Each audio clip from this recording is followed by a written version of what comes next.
Finally Indian stock market के अंदर वही सारी चीज़ें होती हुई दिख रही है जिसका हमें बहुत ही बेसब्री से इंतजार था, जिसके बारे में हम ये सोचते थे कि भाई मार्केट के अंदर ऐसा होना चाहिए और वही सारी चीज़ें होती हुई नज़र आ रही है। बाजार आज फिर बहुत अच्छे लेवल की पॉजिटिविटी दिखला रही है। इसके ऊपर हम डिटेल से बात करेंगे, जबकि रीज़न कई सारे ऐसे हैं कि बाजार नेगेटिव हो सकते हैं लेकिन उसके बावजूद भी पॉजिटिव है। तो ये एक बहुत बड़ी बात है हमारे लिए, इसके ऊपर हम डिटेल से बात करेंगे। उसके अलावा SBI का एक ऐसा फंड जिन्होंने छप्पड़ फाड़ रिटर्न्स दिया है और यकीनन मार्केट के बहुत ही बुरे सिचुएशन थे लेकिन उसके बावजूद भी बुरे हालात बुरे सिचुएशन से लड़ते हुए अपने इन्वेस्टर्स को बहुत ही अच्छा रिटर्न्स कमा कर दिया है, बना कर दिया है। हम उस फंड के बारे में भी डिटेल्स में हम रिव्यू भी लेटेस्ट तौर पे देखने वाले हैं और उसके अलावा और भी बहुत सारी बातें हम करने वाले हैं। और ख़ास तौर से फ़िलहाल के समय में ऐसे फंड के अंदर आपको निवेश करना चाहिए या नहीं करना चाहिए, इन तमाम तर मुद्दों पर हम डिटेल्स में बात करेंगे। तो ऑफकोर्स अगर इस तरह की वीडियोस आपको देखना पसंद है तो बी फिनेंसर मेरे ख्याल से आपके लिए एक बेस्ट चॉइस हो सकता है। तो ज़्यादा से ज़्यादा सपोर्ट करिए और चैनल को सब्सक्राइब कर लीजिए, वीडियो को लाइक करके ज़्यादा से ज़्यादा शेयर कर दीजिए। चलिए सर डायरेक्ट हम मुद्दे के ऊपर आते हैं। सबसे पहले अगर हम बात करें तो आज है मंडे और मंडे की जो मार्केट होती है ना, पूरी बाजार के लिए मतलब पूरे वीक के बाजार के लिए पूरे 5 दिन के ट्रेडिंग सेशन के लिए बहुत ही इंपॉर्टेंट माने जाते हैं।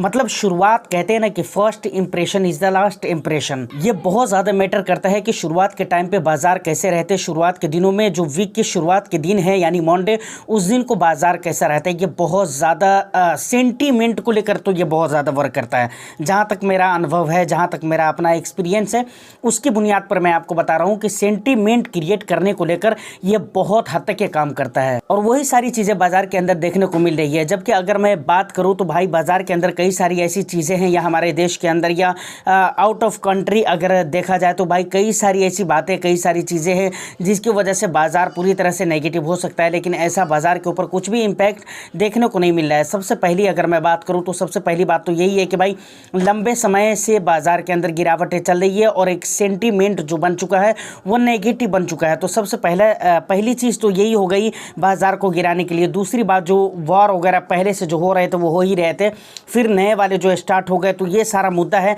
जिसकी वजह से बाजार नेगेटिव जा सकता था। लेकिन उसके बावजूद भी देखें तो बाजार पूरी तरह से पॉजिटिव है और मुझे लगता है कि इस पॉजिटिविटी की वजह से DIIs का हाथ हो या ना हो, लेकिन FIIs, क्योंकि शाम के टाइम पे या फिर कल के डेट में जब आज का डेटा निकल कर मानकर चलिए आज बाजार अभी ओपन है तो डेटा अभी तो क्लैरिटी आपको नहीं मिल सकती है और पूरा FII DII डॉलर वगैरह वगैरह इन सारी चीज़ों का डेटा तो अभी नहीं मिल सकता है।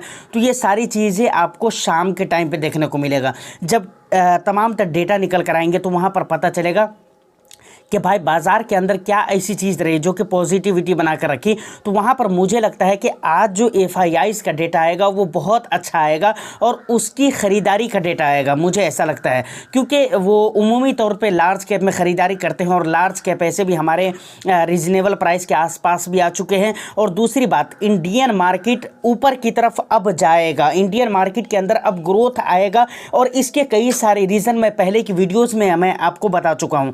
दूसरी बात, जो इंडिया का कंजप्शन है, इंडिया का कंजप्शन भी ठीक ठाक जा रहा है। उसके बाद मैं इन्फ्लेशन की बात करूं तो हमारे देश के लिए इन्फ्लेशन जो सबसे बड़ा मुद्दा रहा है शुरू से लेकर अभी तक, ये पूरी तरह से कंट्रोल में है। तो मुझे लगता है कि इसका कंट्रोल में रहना ये बहुत बातों की तरफ, बहुत सारी बातों की तरफ इशारा करता है जिसे आपको समझने की ज़रूरत होती है।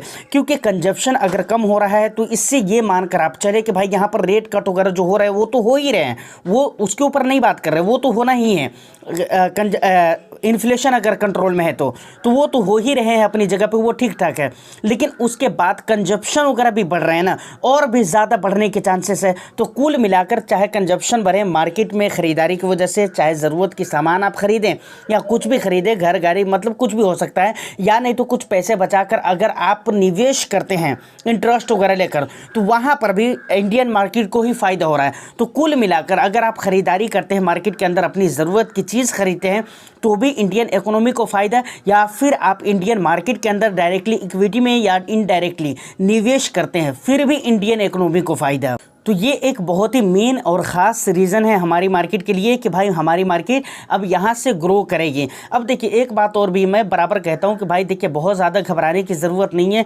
ऐसा है कि जो सोच कर देखिए, जो मार्केट 5 महीने 6 महीने 7 महीने से लगातार आपको नेगेटिव रिटर्न्स दे रहा हो, नेगेटिव सिग्नल्स दे रहा हो, लगातार मार्केट के अंदर जो है ना ब्लड बाथ हो रहे हो, ऐसे सिचुएशन गुजरे हो मार्केट से, और आप सोचेंगे कि सारी चीज़ें डे 1 के अंदर सही हो जाए या एक वीक के अंदर सही हो जाए, तो ऐसा नहीं होगा। इसको थोड़ा सही होने में टाइम लगेगा, लेकिन हाँ सही ज़रूर होगा। क्योंकि आप देखें ना कि भाई Q4 के जो रिज़ल्ट वगैरह आ रहे हैं वो भी सारी चीज़ें अच्छी आ रही हैं, तो ये एक बहुत अच्छी बात है और इन चीज़ों पर आपका गौर होना चाहिए। मार्केट के अंदर अब ज़रूरत नहीं घबराने की, क्योंकि दिन ब दिन जैसे जैसे हालात सही होंगे, जैसे जैसे दिन गुजरेंगे वैसे वैसे हालात सही होंगे, और हालात सही होंगे तो ऑफकोर्स मार्केट के भी हालात सही होंगे, मार्केट के अंदर पैसे भी बनेंगे। तो ये बातें उम्मीद करता हूँ कि क्लियर हो चुकी होगी आपको। अब हम बात करते हैं कि वो कौन सा फंड है जिसके बारे में हम बात कर रहे हैं। चलिए हम डायरेक्ट डिटेल्स देखते हैं, उसके बाद फिर हम आगे की बातें करते हैं। देखिए यहाँ पर सबसे पहले अगर आप देखेंगे तो देख सकते हैं SBI Contra fund direct growth के हम बात कर रहे हैं। उसके बाद आप आएंगे ज़रा तो यहाँ पर आपको कुछ ख़ास चीज़ें मैं आपको दिखला रहा हूँ। सबसे पहले यहाँ पर आप देखेंगे तो रेटिंग देखने को मिल जाती है, 5 स्टार की रेटिंग यहाँ पर देखने को मिलती है। एक्सपेंस की बात करूँ तो 0.64% एक्सपेंस देखने को मिल जाता है। एग्जिट लोड 1% देखने को मिल जाते हैं। उसके बाद हम AUM की बात करें 42,220 करोड़ के AUM देखने को मिल जाते हैं। उसके बाद कोई भी लॉक इन पीरियड यहाँ पर नहीं रहने वाले हैं। फंड एज की अगर मैं बात करूँ तो 12 साल 3 महीने हो चुके हैं 1 जनवरी 2013 से लेकर अभी तक। उसके बाद अगर बेंचमार्क इंडेक्स की बात करें तो BSE 500 TRI इसका बेंचमार्क इंडेक्स रहने वाला है। उसके बाद अगर बात की जाए तो SIP 500 और लमसम 5,000 रुपये से आप कर सकते हैं। रिस्क देखें तो यहाँ पर हाई रहने वाले हैं। हाई रहने के रीज़न यही है कि भाई कॉन्ट्रा फंड है, इक्विटी में पैसे जा रहे हैं और ऐसे इक्विटी में आपके पैसे निवेश होने वाले हैं जो मतलब मार्केट के अगेंस्ट चल रहे हो। मतलब ऐसे कंपनीज़ के स्टॉक्स में पैसे लगेंगे जिसके शेयर्स को लेकर बहुत ज़्यादा चर्चे ना हो, जो किसी वजह से ठंडा पड़ा हुआ हो, ये कह लीजिए सिंपल वे में अगर कहा जाए तो। पिछले अगर 1 मंथ में देखें तो भी रिटर्न्स रहा है। पिछले 3 मंथ और 6 मंथ का रिटर्न्स देखें तो माइनस में ज़रूर रहा है। पिछले 1 ईयर में बहुत ज़्यादा का रिटर्न्स नहीं रहा है। लगभग अक्सर फंड जो इक्विटी टाइप के हैं, स्मॉल कैप मिड कैप वगैरह टाइप के, उस तरह के रिटर्न्स यहाँ पर भी आपको देखने को मिल जाते हैं। उसके बाद पिछले 3 ईयर्स का रिटर्न्स देखेंगे तो यहाँ पर 22% का रिटर्न्स रहा है और पिछले 5 ईयर्स में 36% का रिटर्न्स रहा है। उसके बाद देखिए इतनी गिरावट, मैं बराबर एक चीज़ आपको लोगों को बोलता हूँ कि भाई कभी भी शॉर्ट ड्यूरेशन का रिटर्न्स देकर बहुत ज़्यादा इन्फ्लुएंस नहीं होना है आपको। इस बात को आपको याद रखना चाहिए। लॉन्ग ड्यूरेशन का रिटर्न्स देखिए इतनी गिरावटों के बाद भी इतना अच्छा रिटर्न्स अगर शो कर रहा है तो मुझे लगता है कि बहुत अच्छी बात है। सोच कर देखिए जिन्होंने 5 साल पहले निवेश किया था उन्हें 36% का रिटर्न्स मिला हुआ है इस फंड के अंदर निवेश करके, तो एक अच्छा रिटर्न्स माना जा सकता है। पिछले 7 ईयर्स की बात करें तो 18.28% का रिटर्न्स मिला है। पिछले 10 ईयर्स में 16.44% के रिटर्न्स मिले हैं। ऑफकोर्स बहुत ही अच्छा रिटर्न्स रहा है। कैटेगरी एवरेज के भी लगभग सेम ऐसे ही रिटर्न्स रहे हैं और यहाँ पर आप देख सकते हैं 7 ईयर्स 5 ईयर से आप कंपैरिजन कर सकते हैं। 5 ईयर्स में अच्छा रिटर्न्स रहा। कैटेगरी के भी अच्छे रहे हैं लेकिन कैटेगरी एवरेज से अच्छे SBI के ज़्यादा अच्छे रिटर्न्स रहे हैं। उसके बाद 7 ईयर्स हो गया, उसके बाद 10 ईयर्स हो गया।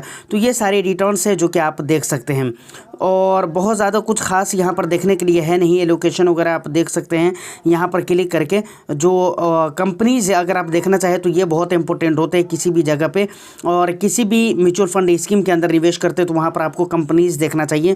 तो कंपनीज़ 500 कंपनीज़ के अंदर निवेश करने के मौके मिलते हैं, तो भाई कंपनीज़ कम नहीं है। और यहाँ पर अगर बात करें तो HDFC बैंक है, निफ्टी 50 है, रिलायंस इंडस्ट्रीज़ है, निफ्टी बैंक है। तो अच्छी अच्छी कंपनीज़ के अंदर आपके पैसे भी निवेश हो रहे हैं और इक्विटी के अंदर आपके टोटली 85.51% पैसे निवेश हो रहे हैं, जबकि डेट के अंदर अगर देखा जाए तो 12.7% पैसे और दूसरी जगहों पे 1.79% पैसे निवेश किया जा रहे हैं। तो ये इस हिसाब किताब से आपका इन्वेस्टमेंट किया जाएगा। फंड की अगर मैं बात करूँ तो मुझे तो बहुत ही अच्छे लग रहे हैं। बाकी आप अपने बारे में कमेंट में ज़रूर फाइनली डिटेल्स वगैरह आपने देख लिया है। ये एसबीआई का बहुत ही बेस्ट फंड रहा है और अपनी कैटेगरी में बहुत ही बेस्ट रिटर्न्स बना कर दिया है इन्वेस्टर्स को। और दूसरी बात यह है कि भाई एसबीआई का फंड है तो ऐसे ही ट्रस्ट थोड़ा आला लेवल का हो जाता है और बहुत ज़्यादा बिलीव विश्वास बढ़ जाता है क्योंकि एसबीआई का फंड है। और कॉन्ट्रा फंड की बात करें तो इस समय पर निवेश किया जा सकता है या नहीं किया जा सकता है, तो बिल्कुल किया जा सकता है क्योंकि अब जो धीरे धीरे जो सिचुएशन आ रहे हैं वो ठीक ठाक आ रहे हैं। और एक बात आपको याद रखना चाहिए, कॉन्ट्रा फंड में निवेश करने का मतलब है कि एक ही बार में बहुत ज़्यादा पैसा आपको नहीं निवेश करना चाहिए या फिर थोड़ा थोड़ा करके भी बहुत ज़्यादा एलोकेशन आपको नहीं देना चाहिए, बल्कि अपनी पोर्टफोलियो का या फिर ये कह लीजिए अपने कैपिटल का सिर्फ 10% 12% ही आप निवेश करिए, वहाँ पर तो ज़्यादा बेहतर है। कभी कभी ना लोग क्या करते हैं बहुत ज़्यादा पैसे निवेश कर देते, तो ऐसा आपको नहीं करना चाहिए। बाकी जिस हिसाब किताब से बताया हूँ उस हिसाब किताब से तो आप इन्वेस्टमेंट कर ही सकते हैं। फंड की अगर मैं बात करूँ, ऑफ कोर्स अपनी कैटेगरी में अच्छा फंड रहा है और अच्छा रिटर्न्स देने वाला फंड रहा है। बाकी आप इन तमाम तर मुद्दों के बारे में और इस फंड के बारे में क्या कहते हैं, क्या सोचना है आपका, आप मुझे कमेंट सेक्शन में ज़रूर बताइएगा। उम्मीद करता हूं कि वीडियो और इन्फॉर्मेशन आपको अच्छी लगी हो तो बस एक लाइक करके शेयर कर दीजिए। चैनल को ज़रूर ज़्यादा से ज़्यादा सपोर्ट करें। मैं फिर मिलता हूँ किसी नेक्स्ट एंड इंटरेस्टिंग वीडियो में। जब तक के लिए all the best. Thank you for watching.